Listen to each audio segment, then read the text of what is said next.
The knife slipped in my hand when she said it. Not enough to cut, but enough for the metal to scrape against the cutting board. A sharp sound that split through the soft hum of Christmas carols playing in the background. "My ex is joining us for Christmas dinner," she said, not looking at me. Her voice was casual, almost rehearsed. "Be mature about it." For a moment I thought I misheard her. "Your ex," I repeated, forcing a dry laugh. "As in, Mark?" She nodded, eyes still fixed on the carrots she was chopping. "Yeah, he'll be in town. His mom's moving to assisted living, so he's spending Christmas alone. I thought it'd be nice to invite him." "It's just dinner, Luke." Just dinner. That phrase always hid something bigger. I watched her closely, noticing the way her cheeks reddened. Not from embarrassment but from guilt. It was subtle, but I'd learned to recognize it over the years. I said nothing at first. I just smiled faintly, my pulse drumming in my ears. "Of course," I replied finally. "I'll be mature about it." But deep down something cracked. The days leading up to Christmas were filled with a strange tension. Emily hummed as she decorated the house, acting like everything was normal. But I noticed things. Small things that didn't add up. The late-night texts, the hushed phone calls on the porch, the sudden changes in her tone when I entered the room. And once, when she thought I was asleep, I heard her whisper, "I can't wait to see you again." My chest went cold. I didn't confront her right away. Instead, I started observing. I looked through her messages, just once. The conversation with Mar wasn't explicit, but it didn't have to be. "Can't believe it's been so long. You haven't changed. Neither have you. You still know how to make me smile. Maybe you'll remind me in person." That was enough.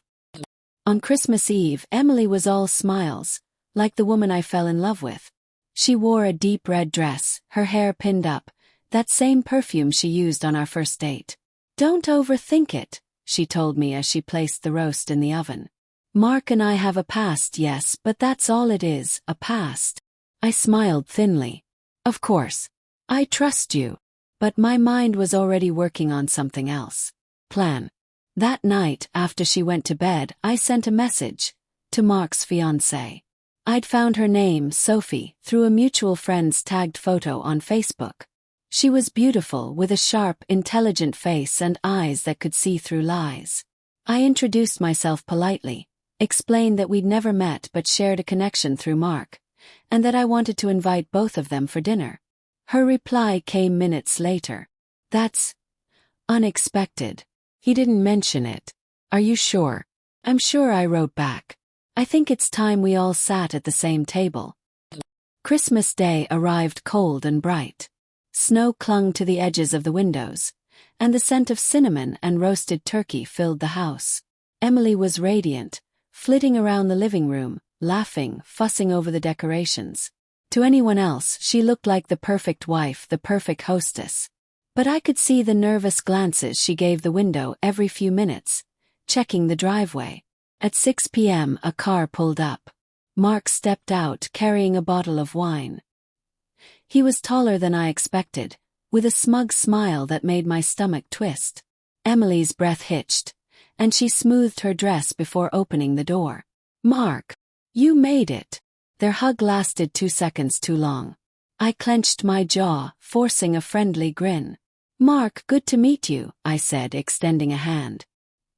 He shook it firmly, eyes flicking toward Emily, then back to me. "Likewise, man. I've heard a lot about you." "I'm sure you have," I said lightly. "Dinner's almost ready. But before that, looks like we've got a few more guests." Emily frowned. "Guests?" That's when headlights appeared at the end of the drive.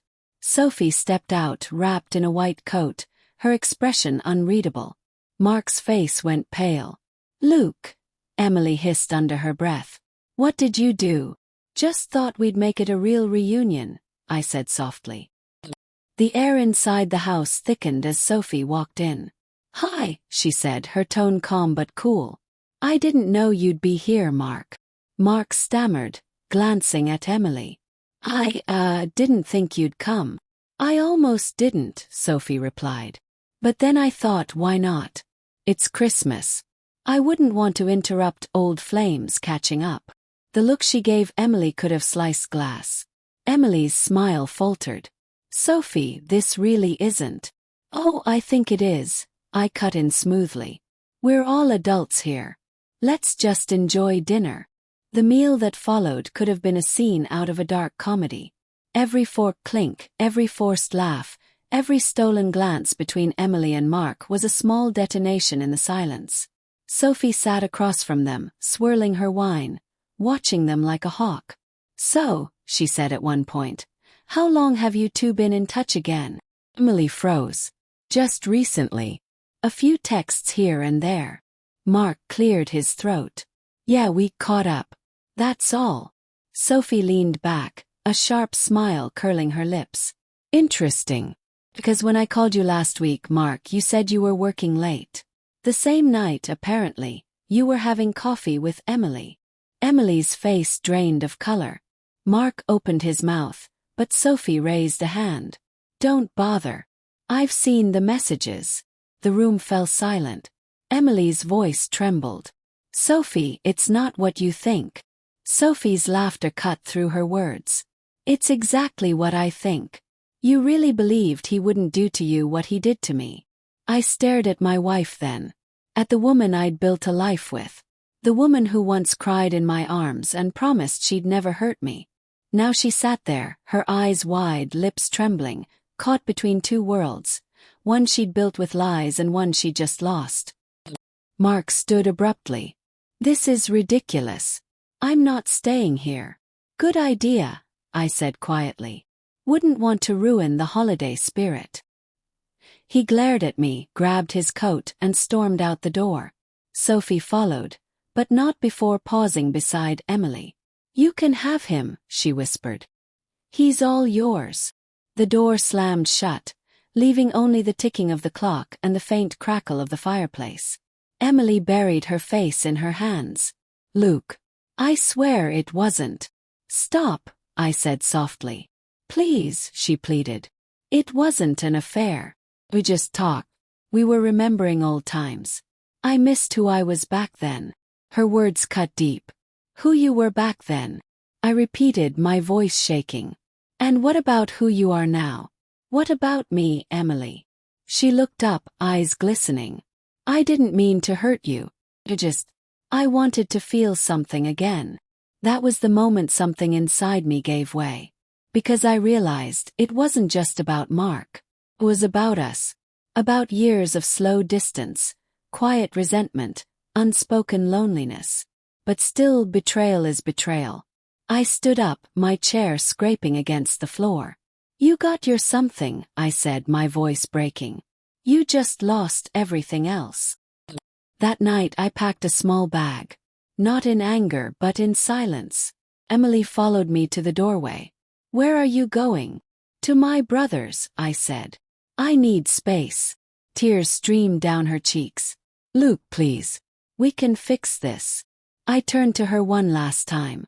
I think you already tried fixing it with someone else. Her sobs echoed through the hallway as I stepped into the snow.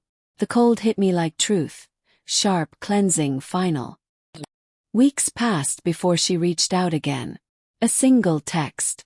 Miss you. I wish I could undo it all. I never replied.